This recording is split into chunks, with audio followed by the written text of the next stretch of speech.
बुद्ध गया लेने के लिए, खोजने के लिए गया। सिद्धार्थ वो बच्चा, वो गया है, जवान हो गया है, लेकिन गया है परमात्मा को खोजने के लिए। जब सब कुछ देख लिया, बड़ी तपश्चर्या की, खूब तपा 6 साल तपा, नहीं मिला, वापस चला आया। अब घर को लौट रहा है, अब पछता रहा है कि न परमात्मा ही मिला, न राजा ही बना, सारा राजपाट छोड़ के आया, इतना बड़ा साम्राज्य था वो छोड़ के आया, एक सुंदर स्त्री थी, बच्ची थी साथ में, वो भी छोड़ आया, अपना परिवार छोड़ा, अपना घर छोड़ा, अपना साम्राज्य छोड़ा, अपनी दौलत छोड़ी, सब छोड़ दिया, और यहां आकर के जंगलों में मारे मारे फिर रहा हूं। एक सतगुरु से दूसरे सतगुरु, दूसरे सतगुरु से तीसरे सतगुरु के पास जा रहा हूं, कुछ न मिला। पछतावा आ गया कि ना वो जहां मिला, ना ये जहां मिला, बस अधर में लटक गए, अधर में लटक गए, त्रिशंकु भव।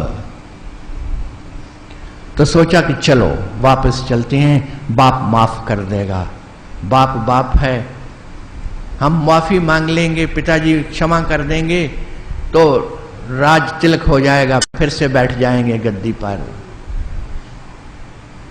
तो वापस जा रहे हैं तो प्यास लगी है, नदी बह रही है साथ में, तो नदी किनारे चले गए हैं प्यास को बुझाने के लिए।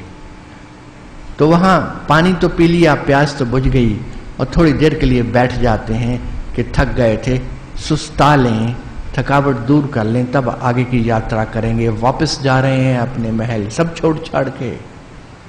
और क्या देखते हैं जब वो वहां बैठे हैं कि एक गिलहरी पेड़ में से उतर करके जल में जाती है, वो जो बह रहा जल है उसमें अपनी पूंछ डबोती है, और वो बाहर आकर के पूंछ झटक देती है, फिर जाती है पानी में पानी भर लेती है अपनी पूंछ में, और बाहर आकर के झटक देती है, फिर जाती है पूंछ में पानी भर लेती है, बाहर आके झटक देती है। ये चलता रहता है क्रम। ये देर तक बुद्ध देखता रहता है कि ये माजरा क्या है, ये क्या है।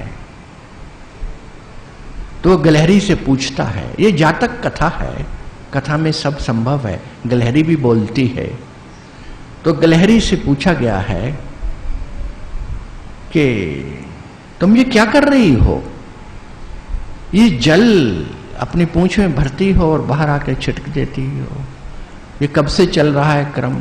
तो गिलहरी कहती है कि मैं इस दरिया को खाली करके रहूंगी, मैं पानी भरती हूं अपनी पूंछ में से और बाहर फेंकती हूं, ये तब तक जारी रहेगा जब तक ये पानी सारे का सारा खुश्क नहीं हो जाता। अब गिलहरी को पता होना चाहिए कि पीछे से पानी चला आ रहा है, कितना पानी वो अपनी पूंछ में भर करके बाहर छटक रही है, कुछ बूंदें, और पीछे से पानी लगातार चला आ रहा है, वो पानी समाप्त नहीं होगा कभी भी।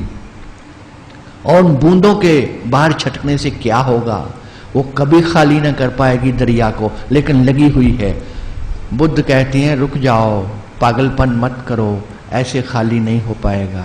वो गिलहरी कहती है मेरे बच्चे इस पेड़ पर थे, वो गिर गए, इस पेड़ के ऊपर मैंने बच्चे दिए थे, वो गिर गए और इस पानी ने बहा करके सारा समाप्त कर दिया खेल, मेरा सारा परिवार ये ले गई, ये दरिया, ये जल सारा नष्ट कर दिया इसने मेरे बच्चों का, तो मैं छोड़ूंगी नहीं। मेरा घोंसला नीचे गिर गया, हवा चली तेज और पानी ने सब बर्बाद कर दिया, मुझे दुश्मनी है इसके साथ, मैं छोड़ूंगी नहीं इसको, मैं खाली करके रहूंगी।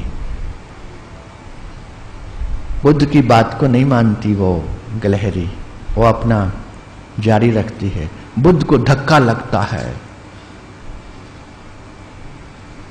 वो सिद्धार्थ अभी बुद्ध नहीं हुआ है, अभी बुद्धत्व को प्राप्त नहीं हुआ है, अभी संतत्व नहीं उतरा है जीवन में, अभी यात्रा जारी है, लेकिन यात्रा में रुक गया था।